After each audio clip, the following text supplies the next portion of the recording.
Pada materi ini dijelaskan menjadi 5 bagian: 1 kebutuhan, 2 motivasi, 3 emosi, 4 cara berpikir, dan 5 cara mengatasi masalah.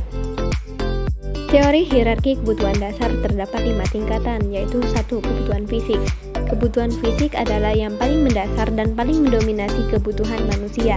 Kebutuhan fisiologis meliputi oksigen untuk bernafas, makanan, minuman, sandang, tempat tinggal, seks, tidur, buang air besar atau kecil, menghindari bahaya dan penyakit. 2. Kebutuhan akan rasa aman. Setelah kebutuhan fisiologis terpenuhi, manusia akan cenderung mencari rasa aman, bisa berupa kebutuhan akan perlindungan, kebebasan dari rasa takut, kekacauan, dan sebagainya. 3. Kebutuhan akan kepemilikan dan cinta. Setelah kebutuhan fisik dan rasa aman terpenuhi, manusia akan cenderung mencari cinta orang lain supaya bisa dimengerti dan dipahami oleh orang lain. Kebutuhan untuk dihargai. Kebutuhan akan rasa harga diri merupakan suatu kebutuhan seseorang untuk dapat menumbuhkan rasa percaya diri, di mana ia merasa memiliki kapasitas, kredibilitas, dan merasa berharga. 5. Kebutuhan aktualisasi diri. Kebutuhan ini memberikan kecenderungan individu untuk berjuang melakukan apa saja dalam meraih sebuah harapan. Aktualisasi diri menjadi suatu kebutuhan yang mendorong individu untuk membuktikan dan menunjukkan dirinya kepada orang lain. Secara etimologis, motivasi berasal dari kata motivasi. Dalam bahasa Inggris, motif berasal dari kata motion yang artinya gerakan atau sesuatu yang bergerak. Istilah motif berkaitan erat dengan gerak, yakni gerakan yang dilakukan atau dapat juga disebut perilaku manusia.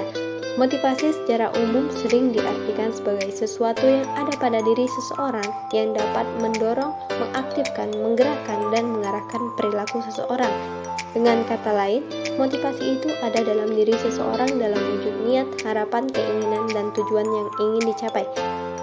Kata emosi berasal dari bahasa Latin yaitu emover yang berarti bergerak menjauh. Emosi adalah suatu keadaan yang kompleks dari organis seperti tergugahnya perasaan yang disertai dengan perubahan-perubahan dalam organ tubuh yang sifatnya luas, biasanya ditambahi dengan perasaan yang kuat mengarah ke suatu bentuk tingkah laku atau perilaku tertentu. Erat hubungannya dengan kondisi tubuh, denyut jantung, sirkulasi darah, pernapasan yang dapat diekspresikan dengan cara tersenyum, tertawa, dan menangis. Cara berpikir, perempuan lebih sering menggunakan otak kanannya. Hal tersebut yang menjadi alasan perempuan lebih mampu melihat dari berbagai sudut pandang dan menarik kesimpulan. Otak perempuan lebih bisa mengaitkan memori dan keadaan sosial. Ini yang menjadi alasan perempuan lebih sering mengandalkan perasaan. Menurut kajian Tel Aviv, perempuan dapat menyerap informasi 5 kali lebih cepat dibandingkan laki-laki. Ini menjadi alasan perempuan lebih cepat menyimpulkan sesuatu dibandingkan laki-laki. Berbeda dengan perempuan, laki-laki memiliki kemampuan motorik yang jauh lebih kuat dibandingkan perempuan. Kemampuan ini dapat digunakan untuk kegiatan yang memerlukan koordinasi yang baik antara tangan dan mata.